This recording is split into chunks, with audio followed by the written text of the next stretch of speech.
avez entendu parler de l'affaire Kenji Girac? Ouais. C'est pas bien, mais quand j'ai vu ça, je me suis dit... Enfin, c'est un vrai gitan. Voilà. Parce que, depuis le début, moi j'avais le doute. Tu sais, le mec est là, il a toutes ses dents, il est propre sur lui.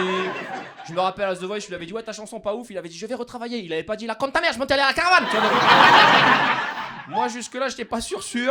Et moi, ce qui m'a vraiment interpellé, c'est pourquoi il a un flingue Kenji Girac. Tu veux pas me dire qu'il a peur pour sa vie, son game il est plutôt tranquille. Tu vois, c'est pas un rappeur, tu vois, son concurrent direct c'est qui? C'est Vianney, frérot, ça va. Demain t'es en embrouille avec Vianney, il t'arrive quoi? Tu reçois un courrier recommandé chez toi, tu l'ouvres, il y a des pâquerettes de dessinés, ça sent un peu la lavande, il y a marqué c'est pas gentil, t'as dit je faisais mal la guitare, voilà, ça s'arrête là. Il y aura pas de plus de bagarre, tu vois. Et ce qui m'a vraiment en plus perturbé, c'est qu'il a dit que il avait menti, Kenji Girac. Tu sais, il a menti sur ce qui lui est arrivé. Il a dit qu'il avait acheté une arme et qu'en la nettoyant, il s'était tiré dessus. Alors, je fais pas partie de l'équipe d'NCIS, mais qui nettoie une arme comme ça, tu vois ce que je veux dire? Et en plus, il nous fait croire que genre il sait pas se servir d'une arme. Frérot, t'es un gitan. N'importe quelle personne qui a déjà été à la foire du trône sait que les stands de carabines sont tenus par des gosses de 8 piges qui sont là, clac, clac, clac, clac, clac, clac. Vas-y, tire mon copain, tire, tu vois, donc tu sais qu'en vrai, ça tient pas la route, leur histoire. Et le dernier truc là que j'ai vu qui m'a chiffonné, c'est que j'ai entendu dire qu'apparemment l'histoire elle a avancé et en fait ce qui s'est passé c'est que Kenji il est rentré chez lui, il a menacé de se tirer dessus et au final il a fini par tirer. Moi je dis ça donne un indice sur sa meuf. Elle est ghetto sa meuf. Parce que ça veut dire que ce qui s'est passé c'est qu'il est rentré chez lui, il a dit hey, je vais tirer. Elle a regardé, elle a dit bah fais-le PD va, qu'est-ce que... Et maintenant on comprend pourquoi Kenji il cache un peu sa vie privée.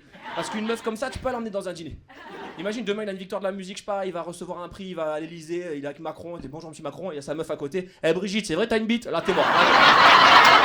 Artus il a fait un film avec des handicapés et ils sont sélectionnés au Festival de Cannes et il y a des grandes marques de luxe qui ont refusé d'habiller les handicapés. Voilà. Moi je pense que c'est une fausse excuse parce que par le passé ils ont déjà habillé les handicapés. L'année dernière ils avaient habillé Affida Turner, ça a posé de problème à personne. Et en vrai quand t'habilles Affida Turner tu peux tout habiller. Là, une table basse, un sanglier, c'est le même poids, tu peux y aller. Normalement ça passe. Et ce qui est vraiment gênant c'est que il y a des marques apparemment qui ont dit non on veut pas et après quand Artus est allé à la télé dire ouais c'est une honte, et ben elles ont changé d'avis, elles ont dit finalement on veut. Et je pense que c'est pas sincère. Après il y a des marques je pense que c'est sincère. Si Naf Naf est arrivé, bon eux je pense. Là je pense que c'est les handicapés en face qui ont dit non merci on n'en veut pas. Ça, je pense que c'est pour ça que ça s'est pas fait. Mais les autres marques j'y crois pas.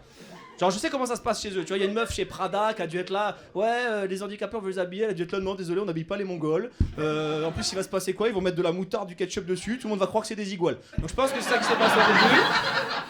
Et après on lui a dit non mais attention ça peut faire une belle visibilité, une belle image, et là elle a dû dire ah mais moi j'adore les Mongols, alors là vraiment, mon neveu lui-même n'a pas le bac et il est comme nous, vraiment. Et ce qui me gêne vraiment, c'est que je sais comment ça se passe dans leur tête. Les marques de luxe, elles ont dû se dire attends, on va pas habiller des handicapés parce qu'on a peur qu'après les gens valides, ils veuillent pas acheter nos vêtements.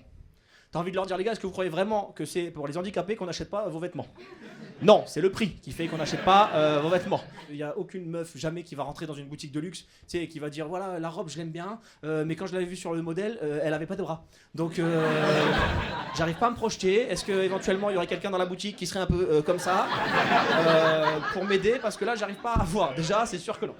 Et moi je vais vous dire la vérité. Peut-être que les marques elles croient qu'on veut pas leur ressembler, mais moi, une équipe de cinéma dont le premier film va à Cannes, fait 3 millions d'entrées et fait en plus travailler les handicapés, ben excusez-moi, mais moi j'ai très envie de leur ressembler. Voilà, je trouve que c'est un très bel exemple, au contraire, d'intégration de tout le monde et c'est magnifique. Ok, je prends. Oh. Après, je dis je veux leur ressembler, pas tout, hein. Non, parce que tu vas me dire tu veux leur ressembler, ferme les yeux, va sur l'autoroute, tu vas leur ressembler très vite. Non, juste la réussite. Merci de m'avoir écouté, j'ai passé un très bon moment avec vous les amis, c'est adorable.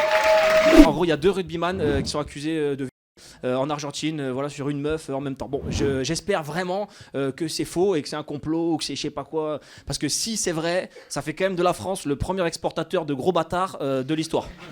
Pas si tu te rappelles, mais on avait DSK New York, maintenant l'équipe de France de rugby Argentine, Depardieu partout, lui s'en bat les couilles. Lui il tapisse nos régions du talent, il adore, il se balade. J'ai entendu l'argumentaire de l'avocat.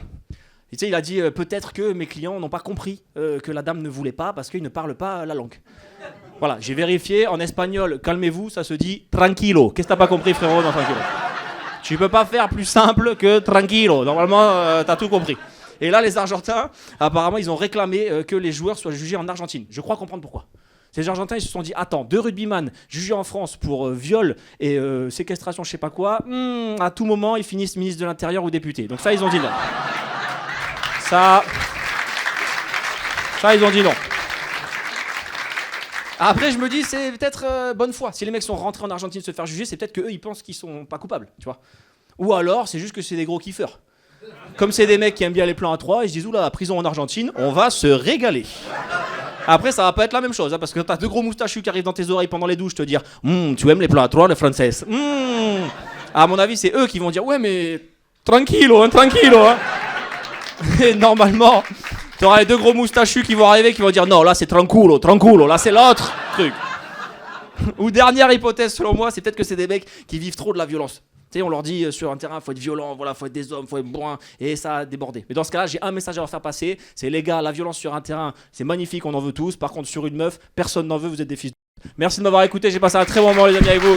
Je reviens de vacances et tu sais j'étais à la plage et moi la plage c'est toujours un moment complexe pour moi parce que j'ai l'impression que c'est le moment où je vais plus pouvoir me cacher, tu sais c'est l'heure du bilan physique.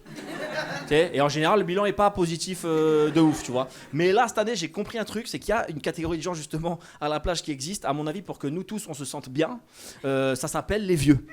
Parce qu'ils en ont plus rien à branler de leur physique. Ils ont lâché l'affaire, frérot, ils ont lâché l'affaire autant que le bide. Tu vois pas ce que je veux dire? Tu sais, ils ont même plus un maillot, ils ont un demi-maillot. Le bide, il est passé devant, ils ont juste un espèce de, tu sais, de tire-fesse de bain qui est derrière comme ça, là, et qui les tire. Et en plus, tu les vois comme ils ont une attitude, tu sais, de zéro complexe. Tu vois pas? Tu sais, ils sont en surveillant de baignade. Ils te regardent comme ça, là. Détente, de ouf. Et donc, je suis là, tu vois, et je me dis, putain, si pour moi c'est dur en tant que complexe, les filles, ça doit être pire pour vous.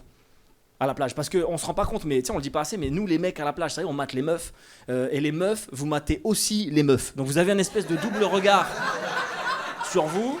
Tu sais les gars, je te dis, ça sert à rien d'aller faire du sport à la salle de sport pendant 1 an. Faites-vous greffer des nichons, elles vont kiffer. Parce que c'est comme ça. Parce que les filles, vous êtes pas dans un rapport de matage, vous êtes dans un rapport de comparaison.